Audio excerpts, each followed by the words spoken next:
Bonjour et bienvenue dans Histoire au poil, le podcast au cœur du vivant.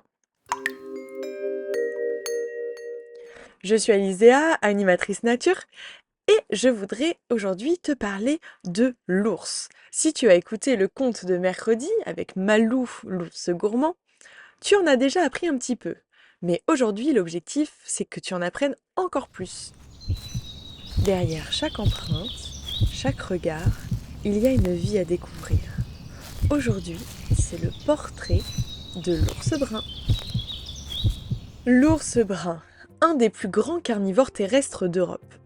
Mais carnivore ne veut pas forcément dire mangeur de viande uniquement. Et on va voir pourquoi. En France, il vit principalement dans les Pyrénées, mais on peut aussi le retrouver en Scandinavie, en Europe de l'Est, en Russie ou en Amérique du Nord. Et malgré sa taille imposante, c'est un animal que l'on croise très rarement. Pourquoi ? Parce que l'ours brun préfère éviter l'humain. Et ça, c'est déjà une première idée à retenir. On va voir aussi, du coup, où est-ce qu'il vit exactement. L'ours brun a besoin d'espace, beaucoup d'espace. Il fréquente les forêts denses, les zones montagneuses, les vallées isolées. Son territoire peut recouvrir des dizaines, voire parfois des centaines de kilomètres carrés. D'ailleurs, un mâle peut parcourir jusqu'à 30 km en une seule journée. Donc l'ours va chercher des zones plutôt tranquilles, riches en nourriture, avec des endroits sûrs pour se reposer.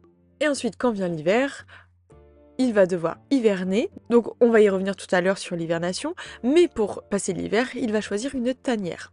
Donc une cavité naturelle, une grotte ou parfois simplement un trou creusé dans des racines. Et justement, comment se passe le rythme de vie de l'ours ?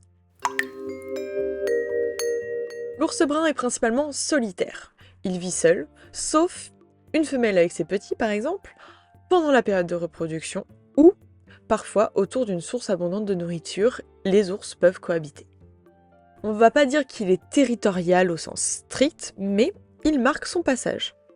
Pour marquer son passage, il peut se frotter contre les arbres, laisser des traces de griffes, ou déposer des odeurs. D'ailleurs, les ours communiquent beaucoup par l'odorat, on l'a vu aussi dans le conte de mercredi. Son odorat est extraordinaire. On estime qu'il est plusieurs fois supérieur à celui du chien, qui déjà est beaucoup plus impressionnant que le nôtre. L'ours peut sentir une carcasse à plusieurs kilomètres. Côté activité, l'ours brun est plutôt crépusculaire ou nocturne. Mais il peut être actif de jour, surtout dans les zones très calmes.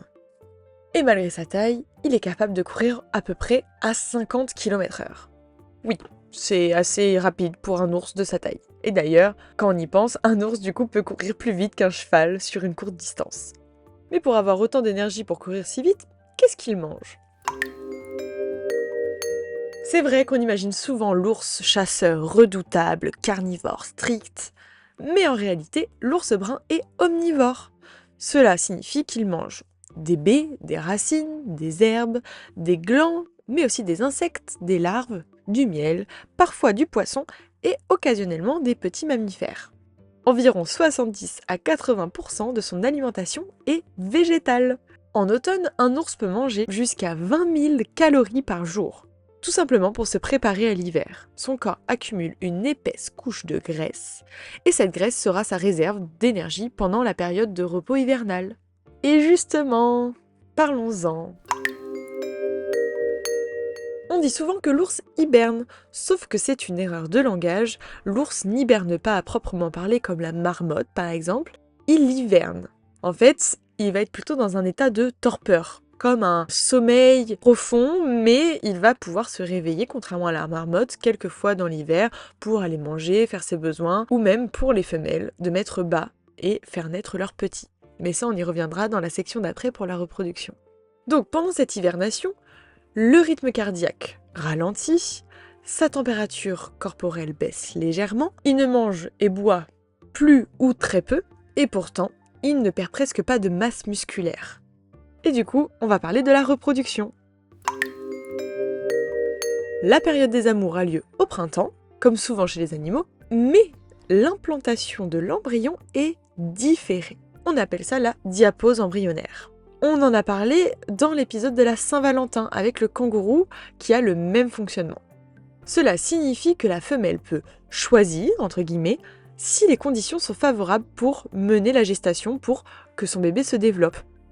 Si elle n'a pas accumulé assez de réserves, ou si l'hiver s'annonce trop rude, elle peut mettre en pause sa grossesse et la reprendre quand les conditions seront plus favorables. Donc les oursons peuvent naître en hiver, dans la tanière, et quand ils naissent, ils pèsent à peine 300 à 500 grammes, c'est minuscule. Ils sont aveugles et presque sans poils. Pourtant, quelques mois plus tard, ils suivent leur mère dehors et resteront avec elle environ 2 ans. La maman leur apprend quoi manger, comment éviter les dangers, comment reconnaître les humains et comment survivre. Car l'ours n'a pas de prédateur naturel à l'âge adulte, sauf un, l'humain. Et là on en vient à la question du début de pourquoi on croise très peu d'ours.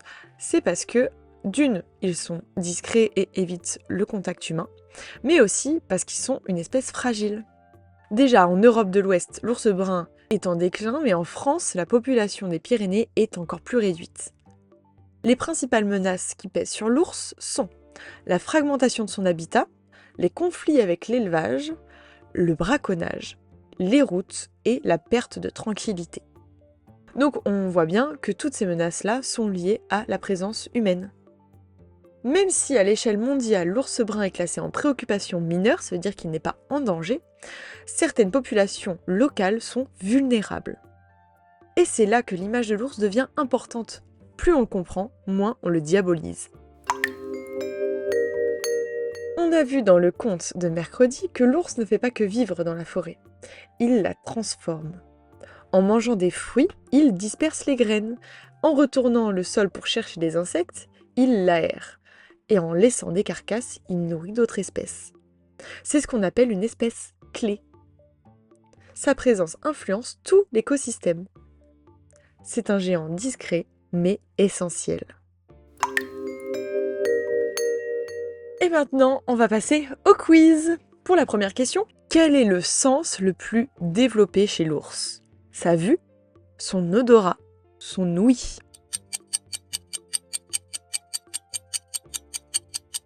C'est bien son odorat qui est le sens le plus remarquable chez cette espèce. Deuxième question, par rapport à son régime alimentaire. L'ours a une alimentation végétale à environ 30%, 50% ou 70%.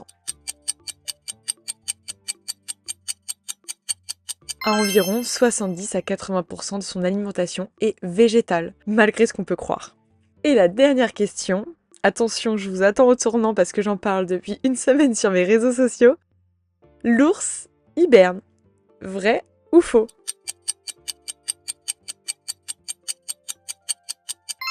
C'est faux, l'ours n'hiberne pas, il hiverne.